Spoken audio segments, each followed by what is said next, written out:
이 시간 예수님의 부활이라는 제목으로 하나님 말씀 증거하겠습니다. 우리 기독교의 부활절은 구원받은 모든 이에게 은총의 날이고 기쁨의 날이고 또 감격에 벅찬 승리와 영생이 선포된 날입니다. 십자가의 부활은 신앙의 근원이고 근본이고 영원한 소망이 되는 것입니다. 한마디로 하면 우리 기독교 신앙의 전부라는 것이에요. 고린도전서 15장 14절 말씀에 이렇게 되어 있습니다. 그리스도께서 만일 다시 살아나지 못하셨다면 우리가 전파하는 것도 헛것이요 또 너희 믿음도 헛것이며 라고 기록합니다. 그 주님의 십자가의 부활이 없으면 아무것도 아니라는 거예요. 우리의 신앙의 모든 것 다. 그러나 부활이 있기 때문에 모든 것이 생명의 능력이라는 것입니다. 이어 나오는 고린도전서 15장 17절 18절 말씀에 그리스도께서 다시 살아나신 일이 없으면 너희의 믿음도 헛되고 너희가 여전히 죄 가운데 있을 것이요 또한 그리스도 안에서 잠자는 자도 망하였으리니. 동일한 말씀이죠. 부활로 모든 것이 소망이고 은혜이고 그렇지 부활이 없으면 아무것도 아니라는 것입니다. 이 부활절, 이 부활의 사건은 역사적으로 2000년 전에 있었던 그 시대의 한 사건이 아니라 현재 살고 있는 우리 모두에게도 부활의 주님께서 우리가 구의 구주 되신다라는 사실을 말씀해 주고 있는 것입니다. 그러므로 부활절을 맞이할 때 단순한 절기가 아니라 우리는 이 부활을 통하여 우리의 신앙의 생명, 영원한 소망이 있음을 다시 한번 확인하는 시간이 되어야 될 것입니다. 오늘 예수님의 부활에 대한 말씀을 다시 들고자 합니다. 말씀을 들으면서 주님의 부활이 내게 어떠한 것인지를 다시 한번 정리하시고 주님의 부활의 소망에 감사하시고 그 소망의 증인 되시는 하나님의 사람들이 주 안에 모두 될 수 있기를 주의 이름 간절히 축복합니다. 첫 번째 따라하겠습니다. 주의 부활은 예수님이 하나님의 아들이시요 우리 구세주이심을 확증케 합니다. 오늘 3절 말씀에 내가 받은 것을 먼저 너희에게 전하였노니 이는 성경대로 그리스도께서 우리 죄를 위하여 죽으시고 라고 말씀합니다. 성경대로 십자가에서 죽으시고 사심으로 예수님께서 하나님의 아들이시고 우리의 구주이심을 확증하셨다라는 것입니다. 유명한 역사가 토인비, 여러분 이름은 한 번쯤 들어보셨을 거예요. 그분이 이런 얘기를 했습니다. 나는 여러 해 동안 여러 시대를 연구하고 여러 저서에 대한 증거를 조사 연구하여 보아도 인생의 역사 중에 예수 그리스도가 십자가에 죽으신 후 다시 부활하셨다라는 표징보다 더 확실한 증거는 없었다라고 말씀하셨어요. 역사를 연구하는 토인비가 역사를 연구해 보니까 가장 확실한 건 뭔가, 가장 증거가 많은 게 뭔가 예수님의 부활이라는 것입니다. 그러니까 예수님의 부활은 설화가 아니에요. 그냥 들려오는 이야기가 아니라 역사적 사실이라는 것입니다. 유명한 철학자 파스칼이 이런 얘기를 했습니다. 아브라함의 하나님, 이삭의 하나님, 야곱의 하나님은 철학자, 신학자의 하나님이 아니라 성경에 기록된 대로 믿는 자의 하나님이시다. 누구든지 믿으면 구원 얻게 되는 십자가의 승리를 말씀하는 것입니다. 논리적, 철학적, 과학적으로 믿는 것이 아니라 십자가의 부활은 우리에게 주신 하나님의 은혜의 사실이라는 거예요. 현대판 사도견이 되어서 논리적, 철학적, 과학적으로 성경을 믿으려 하지 말고 있는 그대로 믿음으로 예수님께서 우리의 구주이심을 다시 한번 확인하고 그 주님을 나의 주님으로 다시 한번 영접하고 그 주님을 기쁘며 감사함으로 살아가는 하나님의 사람들이 될 수 있기를 주의 이름으로 간절히 축복합니다. 여러분, 죽은 자는 죽은 자를 구원할 수 없습니다. 죽은 자 가운데 살아난 부활하신 예수 그리스도만이 우리에게 유일한 구원주가 되시는 것입니다. 그래 사도행전 4장 12절 말씀에 다른 이로서는 구원을 받을 수 없나니 천하 사람 중에 구원받을 만한 다른 이름을 우리에게 허락하신 주신 일이 없음이라 하였더라라고 말씀하는 겁니다. 이 부활로 인하여 초대교회 수많은 성도들이 담대하게 순교를 당하면서도 이 부활의 주님을 증거하셨습니다. 여러분, 이제는 우리가 이 부활을 믿는 사람으로 우리가 바로 이 부활의 증인 되어야 되고 이 부활을 전하는 사람 되어야 되며 전도하는 사람 되어야 되는 것입니다. 주님의 부활은 분명히 예수 그리스도는 하나님의 아들이시고 우리의 구주 되심을 증거해 주는 사실인 것입니다. 이 부활의 소식들을 증거할 줄 아는 하나님의 사람들이 모두 될 수 있기를 주의 이름 간절히 축복합니다. 한번 따라하겠습니다. 예수님 부활하셨습니다. 예수님 부활하셨습니다. 우리가 전해야 되는데요, 연습하겠습니다. 주변을 돌아보며 3명 이상에게 예수님 부활하셨습니다 이렇게 말씀하시기 바랍니다. 말씀하세요.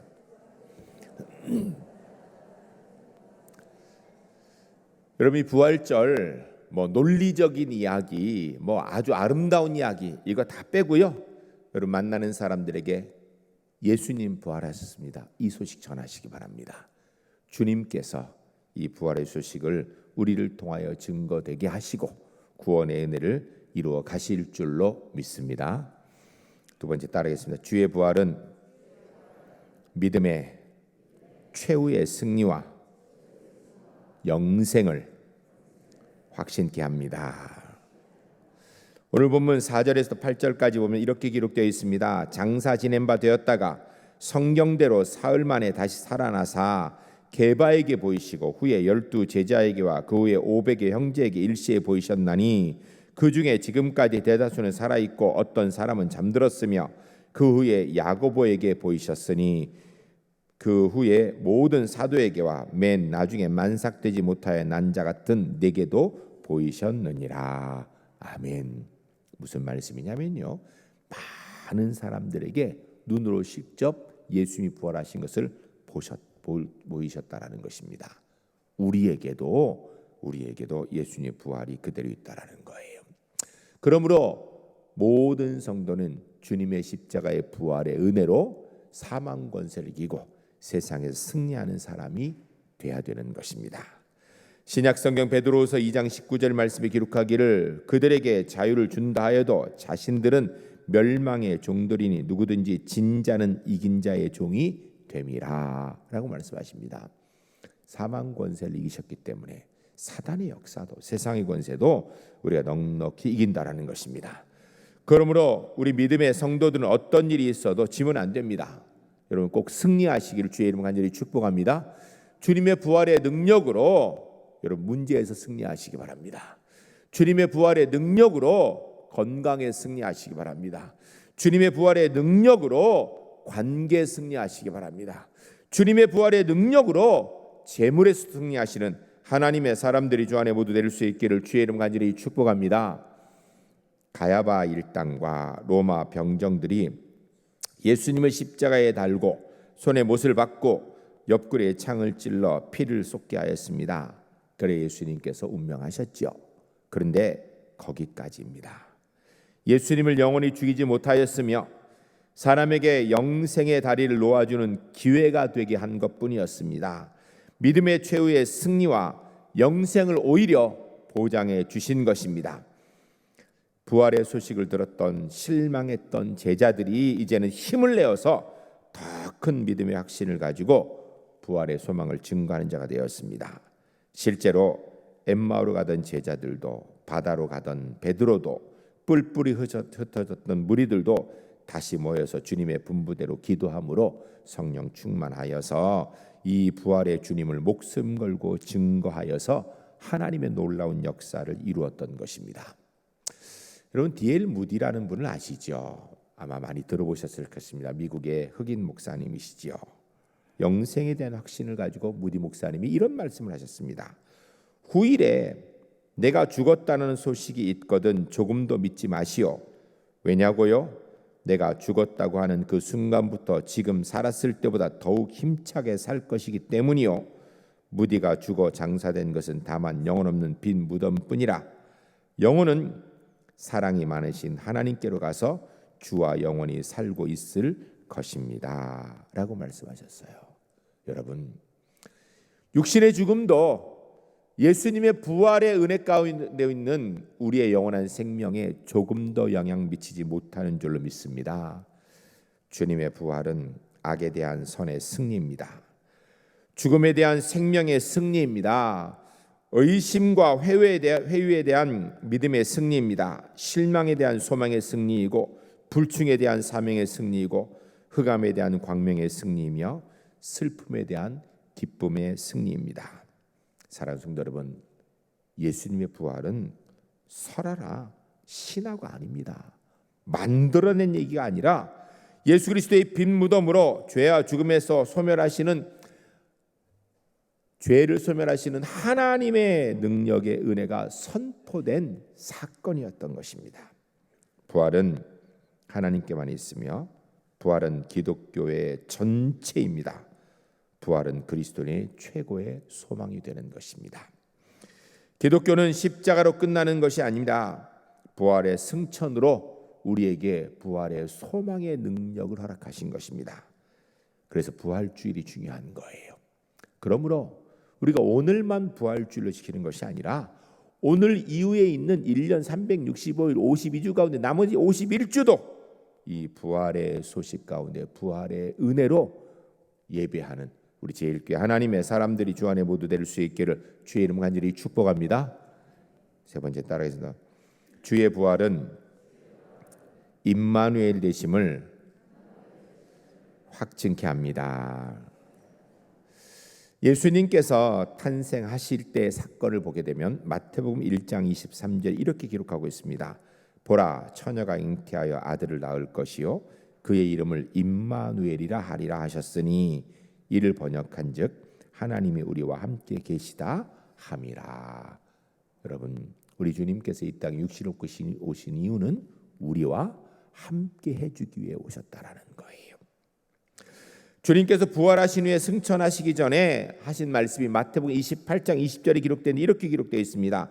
내가 너에게 분부한 모든 것을 가르쳐 지키게 하라. 볼지어다 내가 세상 끝날까지 너희와 항상 함께 있으리라 하시니라.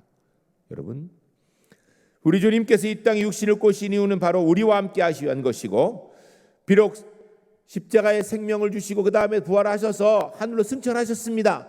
그런데 우리를 홀로 두신 것이 아니라 우리가 이 세상 끝날 때까지, 천국 갈 때까지 함께 있겠다고 약속해 주셨습니다. 예수님은 엠마오 도상의 두 제자와 함께 하셨고, 의심이 가득한 도마와도 함께 하셔 의심을 풀어주셨고, 제자들이 모여서 근심하고 있는 곳에 함께 하셔서 근심을 해결해 주셨습니다. 지금도 나 혼자만 외롭게 서 있는 것 같은 그런 때가 있을 때 여러분 기억하세요. 사람은 내 주변에 없을 때도 있을 거예요. 그러나 우리 부활하신 주님이 나와 분명히 함께 하시는 줄로 믿으시기 바랍니다. 신약성경 요한복음 14장 18절 말씀에 이렇게 기록합니다. 내가 너희를 고아와 같이 버려두지 아니하고 너희에게 오리라. 아멘. 우리 주님께서 우리와 함께 하신다라는 것입니다. 많은 사람들이 교회가 사랑의 공동체라고 이야기합니다. 그런데 여러분, 예수님이 계시지 않는 공동체, 사람들이 모여서 사람의 사랑을 아무리 많이 이야기를 해도 주님이 계시지 않으면 그것은 교회가 아닌 것입니다. 구약 성경에 기드온이라는 사람이 있습니다. 미디안이라는 강력한 적과 전쟁을 앞두고 있을 때 하나님께서 사사기 6장 16절에 이렇게 말씀하셨습니다. 여호와께서 그에게 이르시되 내가 반드시 너와 함께 하리니 내가 미디안 사람 치기를 한 사람 치듯 하리라 하시니라. 아멘. 하나님이 함께 하신다는 거예요. 제가 서울에서 부목사로 있을 때 신방을 가게 되었는데 성남에 신방을 간 적이 있습니다. 이야기는 제가 여러분에게 말씀드린 적이 있는데 또 말씀드리려고 해요. 성남은 산동네입니다. 산이 있어요. 우리가 분당하는데 성남시 분당구에, 분당은 평지지만 성남은요 산이 많습니다. 신방 가는데 제가 길을 잘 모르니까 저랑 교구 권사님이랑 구역장이랑 그리고 그 신방 받을 그 집의 권사님, 주순조 권사님 이렇게 넷이서 차를 타고 갔습니다. 권사님이 인도하는 대로 갔는데 정말로 성남에 가서 산을 올라가서 그 산 꼭대기에 이렇게 보니까 연립이 이렇게 쭉 여러 채 있더라고요. 주차를 하고 올라가는데 보니까 연립 5층인데 5층이더라고요. 올라가서 앉으니까 걸어 올라왔으니까 좀 숨도 차더라고요. 근데 집에 딱 들어가는데 느낌이 썰렁해요. 아무도 집에 없다는 이야기죠. 그래서 제가 앉아서 기도하고 그리고 권사님께 물었어요. 권사님 혼자 사세요? 그랬더니 권사님이 아니요, 저 혼자 사는 거 아닌데요? 그래요. 제가 교족부를 보니까 딸이 하나 있더라고요. 그래서 권사님 딸과 같이 사시는 했더니 아유, 목사님 걔는 결혼해서 지 혼자 잘 살고 자기 가정으로 잘 살고 있지요. 그렇게 얘기하는 거예요. 그래서 제가 권사님 그럼 누구랑 사세요? 그랬더니 목사님 우리 4명 삽니다. 성부, 성자, 성령, 주순조 이렇게 산다라는 거예요. 여러분 주순조 권사님과만 우리 성부, 성자, 성령이 하나님께 하실까요? 아니라고 저는 믿습니다. 저는 우리 제1교회 성도님들이 주순조 권사님처럼 어느 곳에 있든지 성부, 성자, 성령 하나님께서 우리와 함께 하신다는 것을 믿고 고백하며 살아가는 하나님의 사람들이 모두 될 수 있기를 주의 이름 간절히 축복합니다. 부활하신 주님께서 지금도 우리와 함께 하십니다. 하나님이 함께하는 사람들은 사람을 두려워하지 않습니다. 여러분 젖먹이 아이가요 천둥이 치고 바람이면 무서워 울지요. 그러나 어머니 품 안에 있는 아이는요 대포 소리가 나도 천둥이 쳐도 번개가 쳐도 폭풍우가 쳐도요 울지 않습니다. 왜? 어머니 품 안에서 평안하기 때문이에요. 사람이나 세상을 두려워하지 맙시다. 왜? 내가 능력이 있어서? 아니요. 부활하신 주님이 나와 함께 하시기 때문에. 불이나 사단의 권세를 무서워하지 맙시다. 왜요? 부활하신 주님이 나와 함께 하시기 때문에. 다윗의 시를 우리 함께 고백했으면 좋겠습니다. 시편 24편 4절 우리의 고백인 줄 알고 우리 함께 고백하겠습니다. 내가 사망의 음침한 골짜기로 다닐지라도 해를 두려워하지 않을 것은 주께서 나와 함께 하심이라. 주의 지팡이와 막대기가 나를 안위하시나이다. 아멘. 할렐루야. 할렐루야. 우리 제1교회 성도님들 사망의 음침한 골짜기를 다닐지라도 해를 두려워하지 않는 하나님의 사람 되시기를 주의 이름 간절히 축복합니다. 우리가 개인적으로 사망의 권세를 이길 수 있는 능력이 있어서가 아니라 생명의 주인 되신 부활하신 주님이 나와 함께 하시기 때문에 그 주님의 지팡이와 막대기가 나를 안위하시기 때문에 두려워하지 않고 주와 살아가시는 남은 일생의 삶이 될 수 있기를 주의 이름을 간절히 축복합니다. 말씀을 정리하면 이렇습니다. 여러분 주님이 부활하신 이유는 예수님께서 바로 하나님의 아들이시고 나의 구세주이심을 확증하는 사건입니다.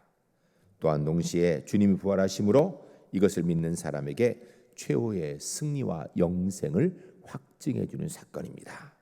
그리고 마지막으로 지금까지 우리와 함께 계시는 임마누엘 주님, 우리 주님께서 부활하신 주님께서 지금도 나와 함께 하신 줄 믿고 그 주님과 함께 믿음으로 승리해 나아가는 부활의 증인들, 부활의 주인공들이 주 안에 모두 될 수 있기를 주의 이름 간절히 축복합니다.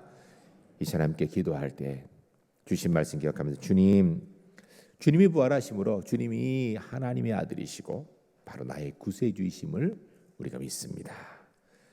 주님이 부활하심으로 최후의 승리와 영생이 우리에게 있는 줄로 믿습니다. 부활하신 그 주님께서 나와 함께 하시기 때문에 내가 주님과 승리하겠습니다. 이 부활의 소식을 전하는 자 되겠습니다. 우리 함께 기도하겠습니다.